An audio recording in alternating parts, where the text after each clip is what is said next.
Confirm 120 marks in NEET 2020 physics as बहुत सारे बच्चे अभी कंफ्यूज है sir what we have to study and you know that only 100 days left है NEET 2026 में, so this is your high time to study a lot. तो बहुत सारे बच्चे अभी कंफ्यूज है सर पूरा सिलेबस हमसे हो नहीं रहा, हम क्या करें। So don't worry guys, here is the most important demanding video for NEET 2026 only for serious student जो चाहते हैं कि भाई मुझे जीएमसी मिल जाए, मुझे रैंक नहीं चाहिए, मुझे एयर नहीं चाहिए, उनके लिए सिर्फ टॉपिक होने वाले हैं जो मैं आपको टॉपिक्स बताऊं, क्योंकि ये जो टॉपिक्स है हर साल रिपीट होते हैं और हर साल मैक्सिमम वेटेज इन्हीं टॉपिक्स से आता है। So this video is going to be the most important video for NEET 2026, and if you are new to the channel, please subscribe to my channel for all the authentic information. Before starting the video, let me introduce myself. I am Pathan Farman Khan, pre-final year MBBS student from GMC Vanaparthi, Telangana.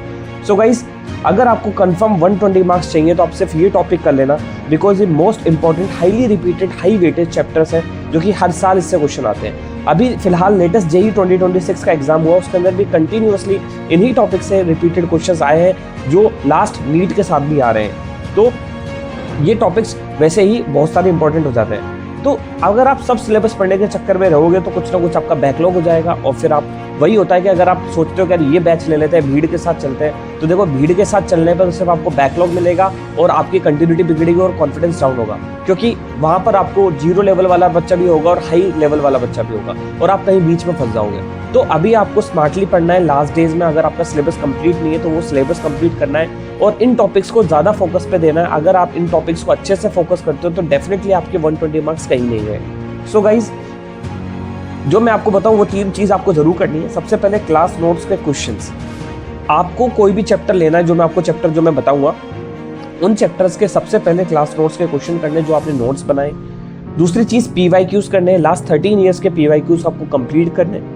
Third चीज़ है mock test. आपको weekly 2 mock test देने, at least 2 mock test दो घर पे बैठ के।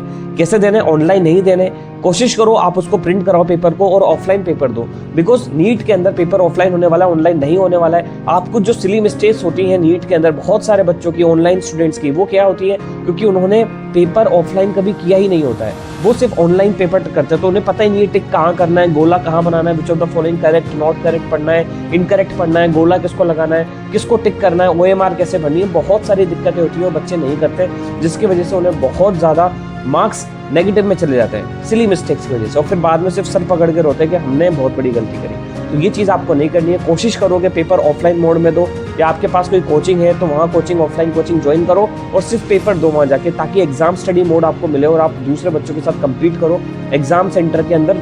जैसा आपको पता चलेगा कि हाँ मुझे टाइम लिमिट के अंदर पेपर 3 बार करना है, 2 अटेम्प्ट में करना है, कैसे करना है, तो वो चीज़ आपको वहाँ पता चलेगी। ये मैं आपको जो चैप्टर्स बताऊंगा इससे आपको क्वेश्चंस का आइडिया लगेगा कितने क्वेश्चंस आते हैं, और डेफिनेटली अगर आप ये चैप्टर्स करके चले गए तो 120 मार्क्स आपके कहीं नहीं गए। The first chapter is modern physics. आपको भी पता है 4 क्वेश्चन इससे हर साल आते हैं। जेईई मेंस के अंदर अभी 6 से 7 क्वेश्चन आए थे सिर्फ और सिर्फ मॉडर्न फिजिक्स से, वही रेडियो एक्टिविटी, वही सारे क्वेश्चन थे, तो इसको अच्छे से कर लेना है।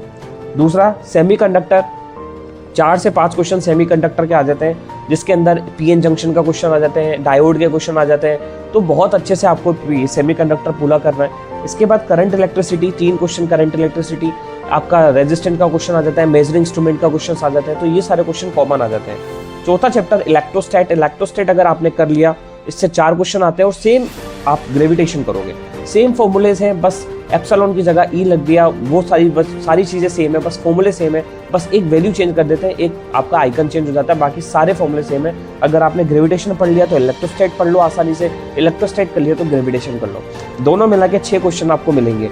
तो ये चैप्टर आपको छोड़ के किसी भी हालत में नहीं जाना है। Gravitation is the most easiest chapter. कुछ नहीं करना, जी के वैल्यू आपको हाइट के एहसास बतानी कितनी चेंज होती है। AC और EMI सिर्फ एक पढ़ने का चैप्टर, अच्छे से कर लिया। इलेक्ट्रोमैग्नेटिक वेव और आपकी जो फील्ड B है, EBC, तीनों की जो आपकी वो पूरे वो डायग्राम बनता है वो अच्छे से कर लो।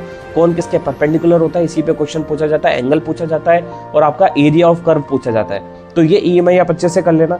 AC आपको पता RMS सर्किल आता है, RMS सर्किट से क्वेश्चन आता है तो आप उसको कर लेना।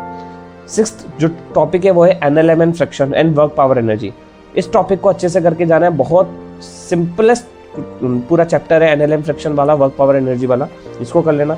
यूनिट मेजरमेंट में एक यूनिट पे क्वेश्चन आ जाता है, आपका मेजरिंग इंस्ट्रूमेंट आ जाता है, वर्नियर कैलिपर आ जाता है, स्क्रू गेज आ जाता है, वहाँ से क्वेश्चन आ जाते हैं। काइनेमेटिक्स से 3 क्वेश्चन आते हैं, एक क्वेश्चन प्रोजेक्टाइल मोशन से डेफिनेटली आता है, एक रिलेटिव वेलोसिटी से आ जाता है, एक कोई रेनमैन प्रॉब्लम आ जाती है, तो 1 से 3 क्वेश्चन यहाँ से बनते हैं। अगर आप इन सबको कैलकुलेट करोगे तो टोटल 30 क्वेश्चंस आपको मिलते हैं नीट 2026 के लिए, जो इन टॉपिक से श्योर आने वाले हैं। आप लिख के ले लो अभी। तो इंपॉर्टेंट बात यह है कि अगर आप ये सब फॉलो करोगे, ये सारे चैप्टर्स को करोगे, डेफिनेटली आपका सिलेक्शन होने वाला है। Please don't skip these chapters for NEET 2026 as these are the most important repeated high weightage chapters for NEET 2026. So you have to follow this, and those students who need any help or query, you can personally contact on my Instagram handle @medicupathan or my Telegram channel. Link is in the description. I'll connect you, I'll guide you, and I will give you everything if you need. So thank you so much for watching this video. If you like the video, please subscribe, and all the best.